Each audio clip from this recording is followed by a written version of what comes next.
Hello there and welcome to another edition of Newsline, of course, coming to you from the Newsfirst studios here in Colombo. And today we've got with us a member of the Sri Lankan Parliament, Mr. Tharaka Balasuriya, joining us on our show this morning. Hello there and welcome to the show. Thank you for having me. Good morning. Tharaka Balasuriya, we have been speaking about transparency amongst Sri Lankan politicians from time immemorial. We see that you, along with certain other parliamentarians, have come out. You've made your asset declarations public. That's a wonderful move. But why is there a delay? Why aren't the rest of the parliamentarians following suit? Sharlan, I think there are some actually technical issues pertaining to declaration of assets. One thing, there are practical issues too. Let's say, for example, if the electoral process in Sri Lanka is such that a lot of people come and ask for handouts, money and things like that. Right. And MPs, even an MP who has genuinely made money would not want to declare how much he has because he's fearful that his electorate will come and ask for money, and then during the Aurudu season will ask money for the Aurudu Utsavas and during all those things. Okay. So there are practical issues like that, and especially if there's a large bank balance, they feel it's an entitlement that the politician has to give some money, even if it's private money, to the public. Okay. So I think a lot of MPs expressed their concern that they don't want to declare openly their assets. So I think we probably need to look at the process of how to ensure that the asset declarations declared by the MPs are evaluated, and if there is a sudden increase in their assets, then I think we have to incorporate a process where the MPs have to show cause. But that's quite an interesting point you brought up there. So the MPs are concerned that once the general public sees their actual bank balance, that they will be asking them for handouts and concessions and subsidies and whatnot. But when we see MPs generally, this is the general view that the public have about MPs and all that. When they come on stages and when they declare open specifically projects that are constructed through public funds, they speak of it as if they constructed it on their own. Yeah, I think a lot of politicians tend to be very egocentric, and then they have an attitude saying that they want to show to the people that exactly. I did this thing to my electorate, hoping that it will persuade a personal vote for them. I think that time and era is coming to an end slowly. It's not taking place, but it's, you can't expect a sudden change. But I think a lot of especially the youth, they are more concerned about policy-based decisions. If a MP is states his policy towards a certain position, let's say the death penalty or whatever, and then if he can popularize his policy position, I think the politics of future will be more to do with policy decisions than showing off that you have done this and this to your electorate. That's quite a wise statement, especially coming from you. Now we've seen a lot of parliamentarians, a lot of young parliamentarians step up their game, especially in the recent past. How vital do you think the youth vote will be at the presidential election this year, or a general election, or a coming election? The youth vote is, I think, extremely critical. And if you look at a fair analysis of the 2050 results, a lot of people has gone to the extent saying that we lost the elections because of the minority vote. But in actuality, I would think it's more the middle class and the youth vote which we failed to attract in 2050, which resulted in the election lost. So I think it's very important to attract the youth vote, and also I think the millenniums they act a little bit differently and their attitudes are a little bit differently, and it's very difficult to encourage them, and they don't want things such as ownership. So how do we get them involved or engaged in politics is a critical question, and I think it's to do with mainly social media and and technology. That's how we can really get the youth interested in policy decisions and politics. So getting back to where we started off regarding asset declarations of parliamentarians, what is the process that is currently in place? I know that parliamentarians are supposed to submit an asset declarations application to the Speaker or the Parliament. What happens to these documents once they get in? Yeah, the parliamentarians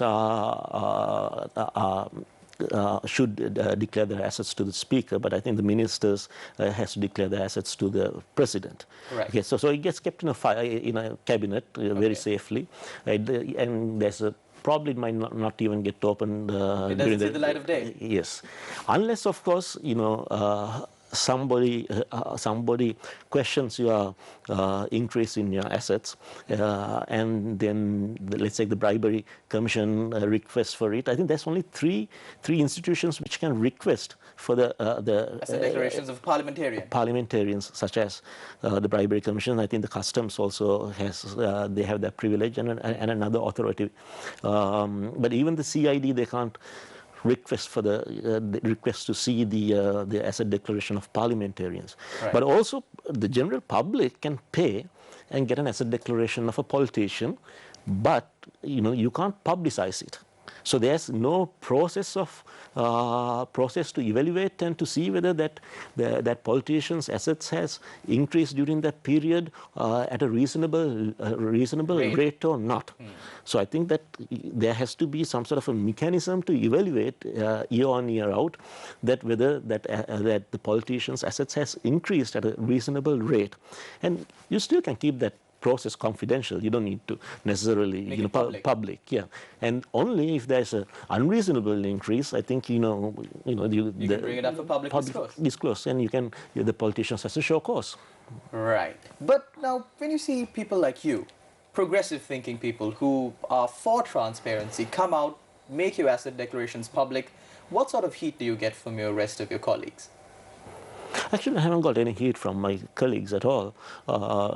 Some have been very encouraging, but nobody has come up to me and said, why are you doing this, or this is unnecessary, or are you just trying to get brownie points off that? I understand a certain minister came on this show and said that this is a media stunt, but I think we need to make progress in every aspect, and then we need to be progressive thinking if you have to because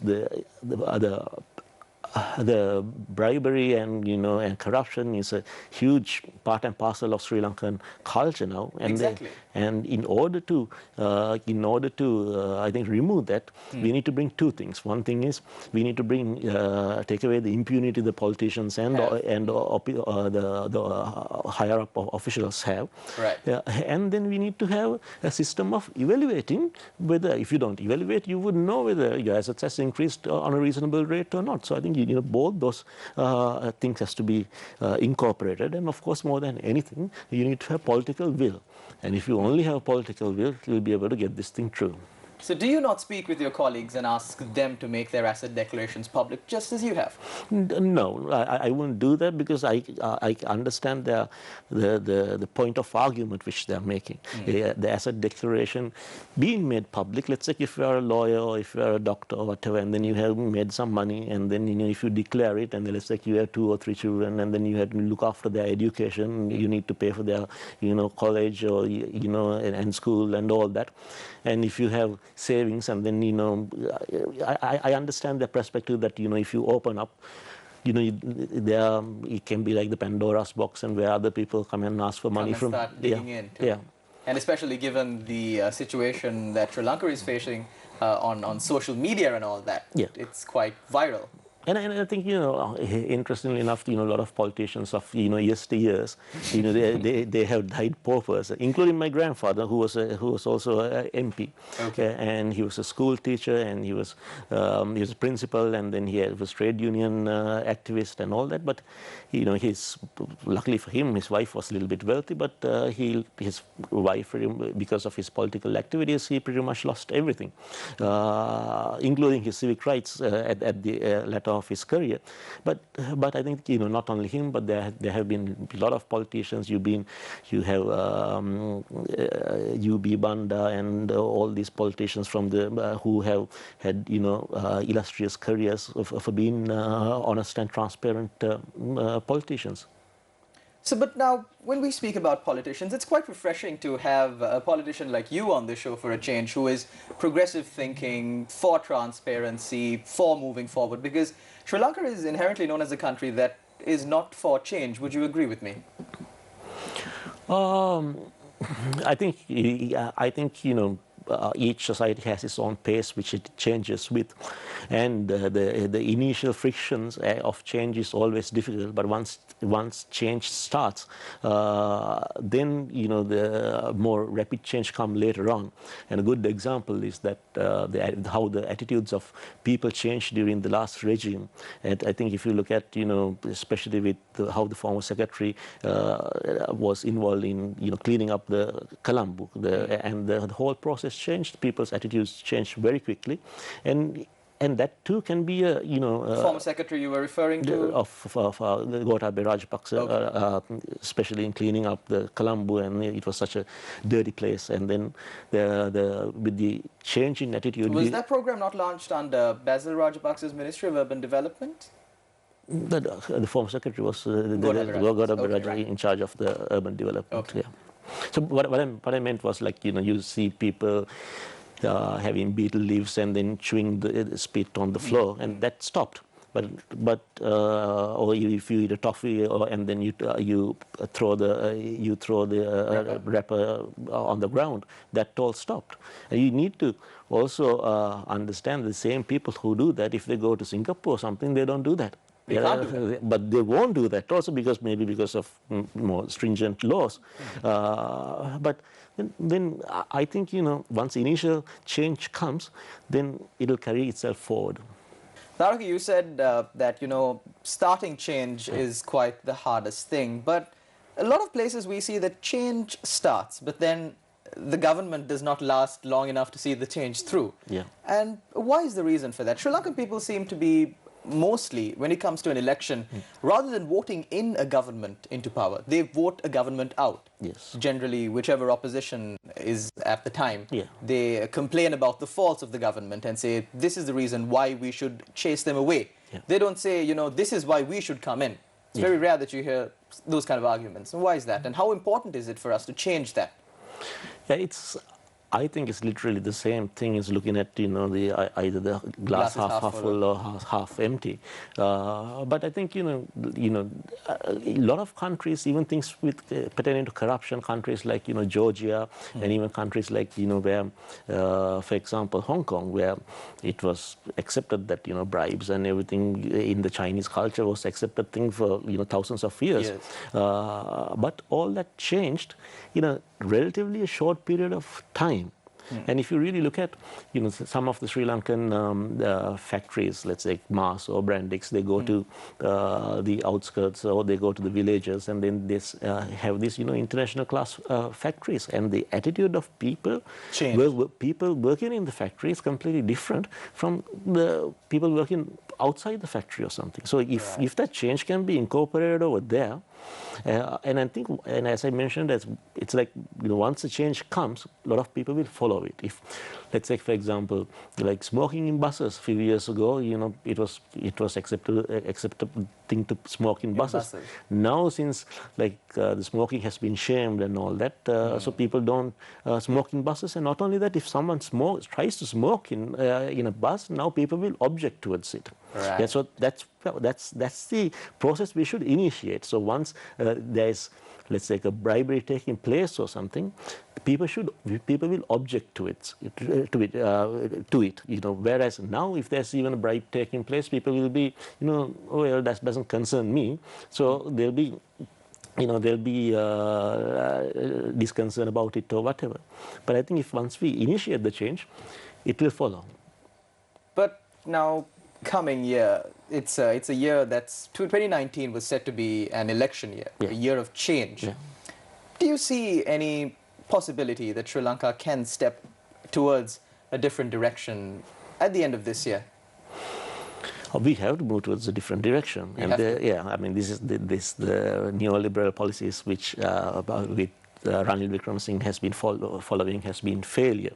But we also need to understand that at this time in Asia there's a geopolitical Cold War which is taking place.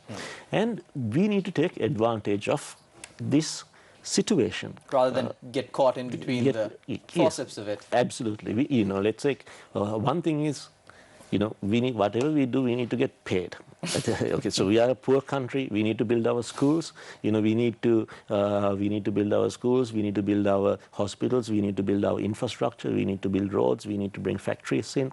Okay, so now if there's a naval ship of United States which is docked, I think, you know, in our sea waters, it has been said. I don't know whether it's true or not. I think if there's no, let's say, security concerns for India, if the US wants to have a ship off our coast, ask them to pay for it. Ask them to pay for it. I think it shouldn't be just supplying water or, you know, fuel or whatever to the bunkering things, but we really need to get paid. And similarly, if Chinese wants to bring investments into Sri Lanka, we need to, of course, accept their investments, and we have to ensure that the India's security concerns are addressed, but ultimately we need to get paid. What's in it for us? All other countries think like that, but I think, you know, in Sri Lanka we don't think like that. So I think they don't think what's in it for us. They think of what's in it for me. Maybe. I think, you know, especially with, like, you know, the electricity sector and all that, power and energy sector, that has been the prominent view. We don't come up with one certain action plan because, you know, there are interested parties, even with the professional. There are internal conflicts between the CEB, the PUCSL, the ministry, the secretary to the ministry. Yeah. It's just, I mean, that's why we need den of thieves. You know, that's why we need strong leadership.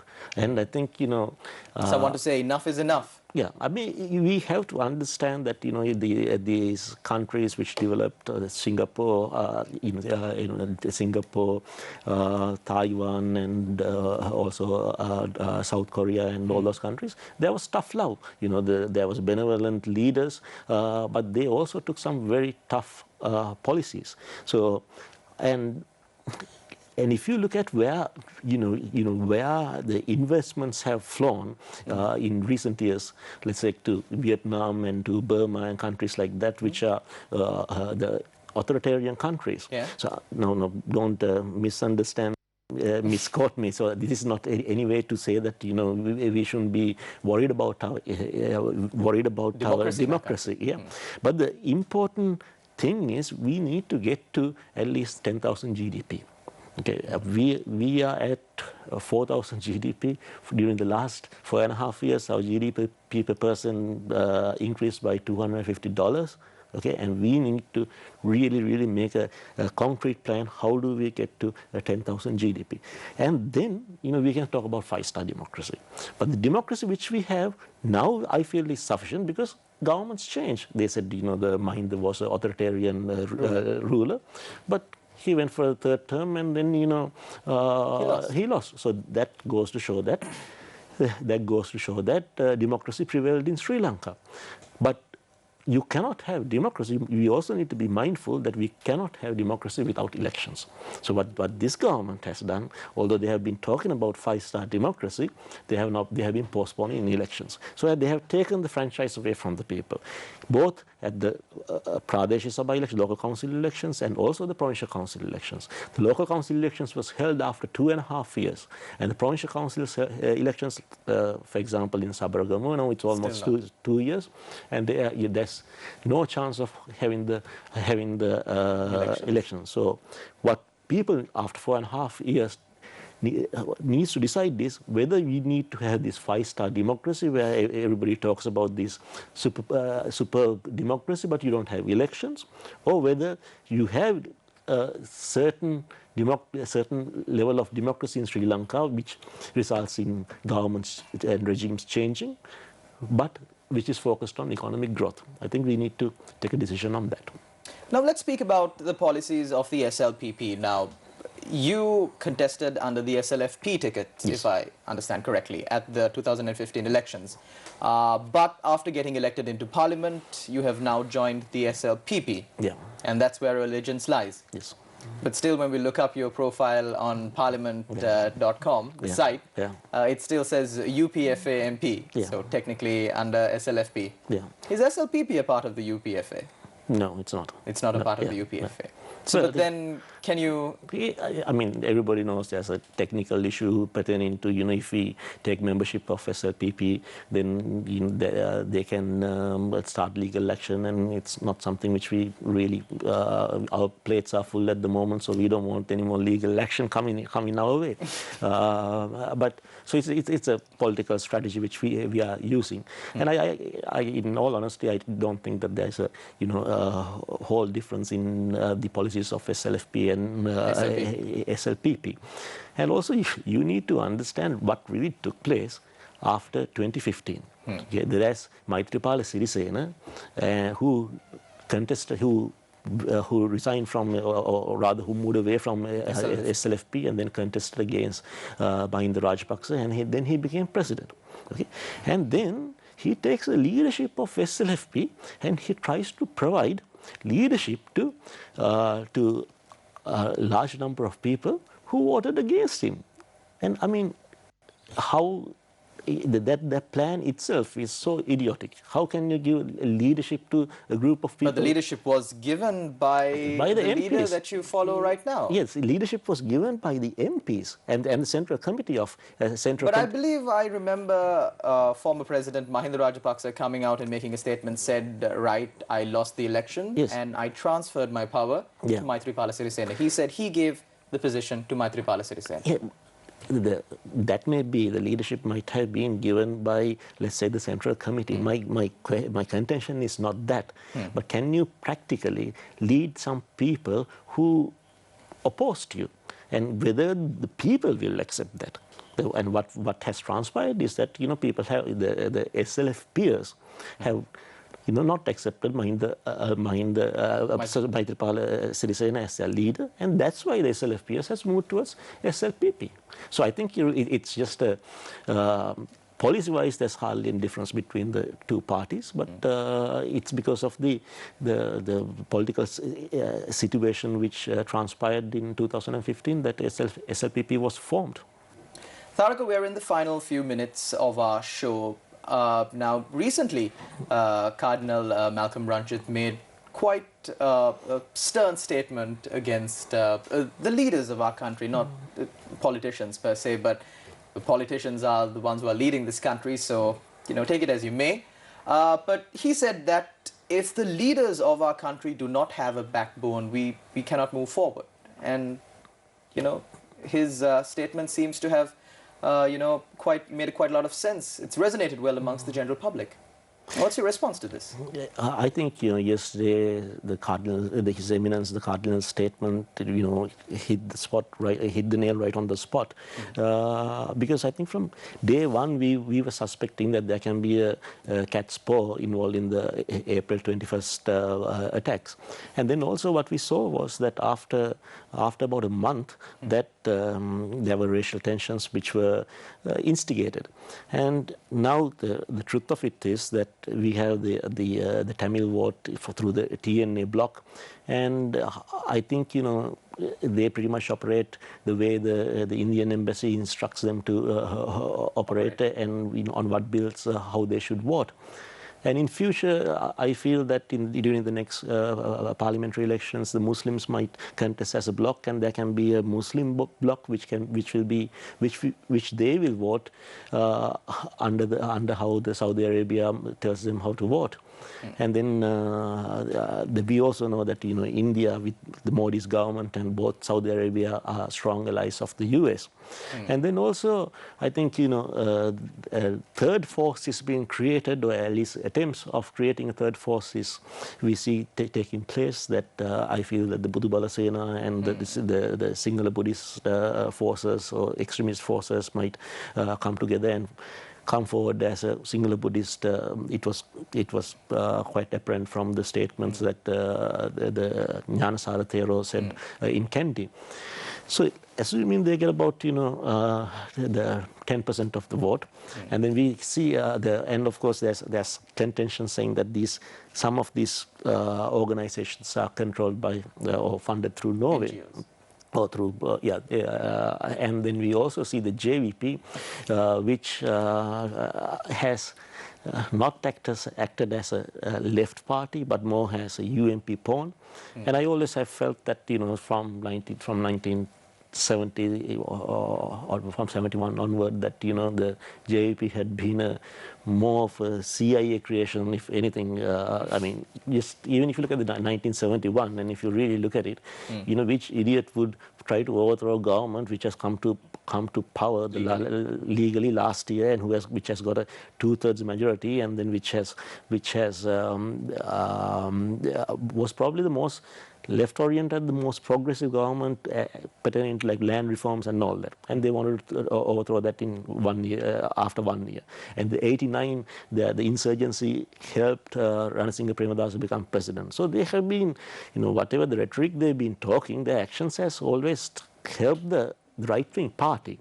So, but either way, my contention is that if you have, let's say, 10% of the seats in parliament being controlled by India, 10% controlled, let's say, by Saudi Arabia or the Arabic countries, and 10%, let's say, through other NGOs or the Norway or what other countries, and then let's say the JEP being orchestrated by other forces, then we are talking about 30-35% of the future Sri Lankan parliament being orchestrated by, where the strings are being pulled by a third party. So I don't think that goes very well towards the democratization process that we are looking for. Sri Lankans moving apart from each other is not going to help Sri Lanka progress as a nation. It's going to affect each and every one on a personal note. And given the geopolitical tensions in the area, who knows how bad the situation can get. Yeah. But Tharaka, in your honest opinion, do you see one candidate who can come forward and unify the country at this time, the hour that he is needed the most? He or she? I think so. I think Gotabaya Rajapaksa, he has a vision to Sri Lanka, and we have seen that both in the war and in the urban development sector, which was under him. Not only he had a vision, but he has the strength to put that vision into action. So the implementation is also critical. Some can argue that Ranil Wickremesinghe has a vision. His vision can be related to selling of national assets, but whether Ranil Wickremesinghe actually has a vision and the strength to put that into action is the question. But I think Gotabaya Rajapaksa has that vision and the strength to put that into action. And I think he, not being a politician, would also help. I think a lot of people feel that. But then he does have connections to politics. You can't say that he was not a politician. That's contested statement, I'd say. Yeah, but when you're in politics and when you're like supporting a political cause, your thinking changes completely. Right. I come from a political family, so let's say, for example, when I was supporting my father, or that thinking, and then when you yourself are involved in politics, is a different thinking altogether. So I think we want an outsider, but now with the Yahapalana experiment, we don't want a complete outsider who doesn't understand the system.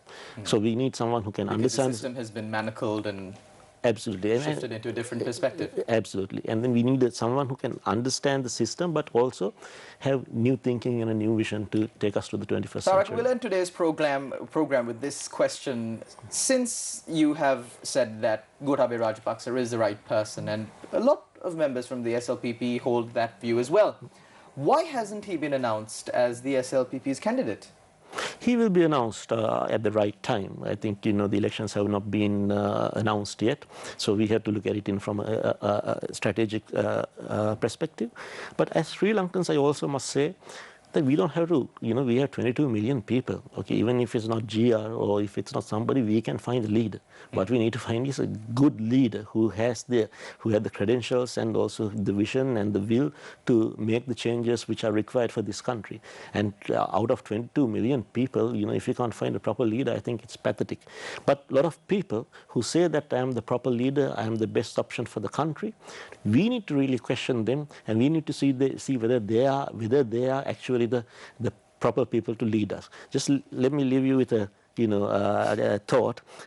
No, and it's very difficult for people to do that, especially because the entire truth during the last 4 or 5 years has not been put out. Let's say pertaining to the Bond Commission, we don't know whether the Commission report is still in the archives, and we don't know who are the MPs who took the calls. We don't. Now they'll be going back to elections again without the people knowing whether these people were rogues or not. So then, same can be said about the previous regime. Same can be said so that's why it's important to have transparency. That's why it's important that when the MPs go for fresh elections, that some sort of a record on their behavior is put before the public, so that the people can judge whether they have been corrupt or not, and then because that the natural cleansing of the system doesn't take place over here, so that's why the same people remain in power. Thank you very much, Mr. Tharaka Balasuriya, for coming on our show today. I believe you shed quite a lot of insight on the subject of transparency and also regarding the upcoming elections. We do hope to invite you very soon again, because it's going to be quite a hectic couple of months coming ahead. Wishing you all the best in your political career. That's how it was on Newsline for today. Thank you very much. I'm Sharlan Benedict for the News First team. Take care and God bless.